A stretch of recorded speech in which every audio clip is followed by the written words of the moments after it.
Coach, how would you best summarize this game? Obviously not good enough to win. Too many mistakes, penalties, they outplayed us, and we didn't deserve to win the game. We got to learn from some of the mistakes, and felt like we were penalized. You know, they took some big plays away from us and took us out of put us behind the sticks quite a bit. And so we got to clean that up, gave up a lot of big plays. And so got to go back and watch it and correct the mistakes and get back to work.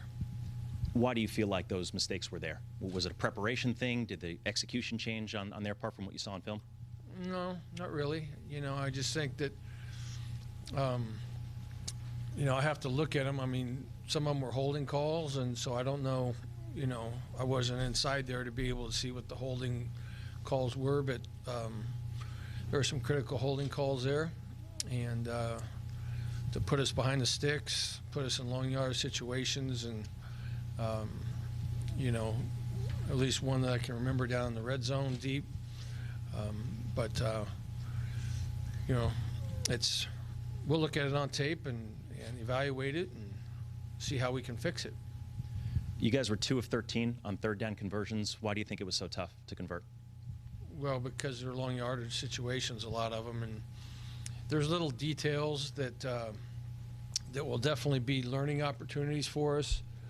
When we're only getting 2 yards deep on a route when we need 3 or 4 for a first down, those are learning opportunities. When you come up a little bit short like that, you know, just wasn't good enough to detail. You know, we got to get better with the detail and make sure we understand the down and distance and give ourselves a chance to convert. Do you feel like there was any regression in Jorge's play in this game? He had looked so well against UNLV, but it seemed like he was missing throws. I mean, he got hit early. How would you assess his play today? There's a lot of pressure on him early. I thought he made some good throws, and then a couple were a little bit high. You know, it was unfortunate the last one when we had the ball and driving, the ball went off Amore's hands. The ball was a little bit high there, and you know, but he played hard. He kept competing, and you know, you got to give them credit. They put a lot of pressure on the passer, and they played a lot of tight coverage, and you know, you got to separate, and you got to, you know, be a pinpoint passer, you know, in those situations, and some were good, but I think the third down situation mainly had a lot to do with not being on schedule. You know, when you stay in a lot of third and longs, it's going to be tough to convert. But the ones that are disappointing are the ones that are 3rd and 3, third and right in that range where we come up a yard short because we don't get deep enough on a route or whatever it may be. Coach, you hit on some of the specifics offensively. Defensively, what were the breakdowns you saw that led to the 41 points? Big plays. You know, they made big plays in the pass game. Obviously, very good receivers. We knew that coming in. But we gave up too many big explosive plays to the receivers. Need to get some more pressure on the quarterback. That always helps, but they did a good job of protecting him. And you know, so, and then, you know, they had a couple runs that were good runs, but, you know, give them credit. They're a good football team, big physical offensive line, and backs ran hard, but I don't know what number 9 had. He had to have a lot of yards, you know, 100 and something yards probably.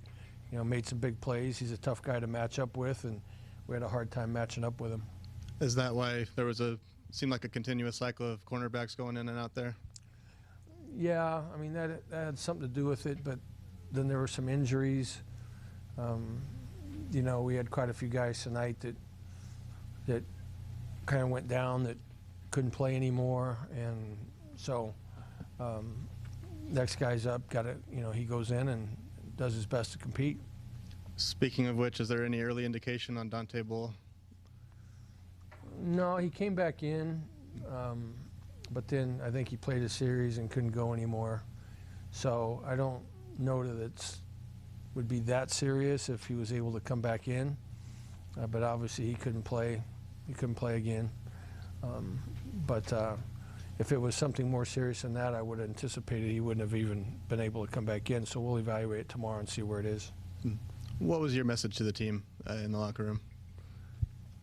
Same message I just gave to you guys. You know, that we didn't play well enough, too many mistakes, and we got to clean things up. And, you know, there's lessons to be learned.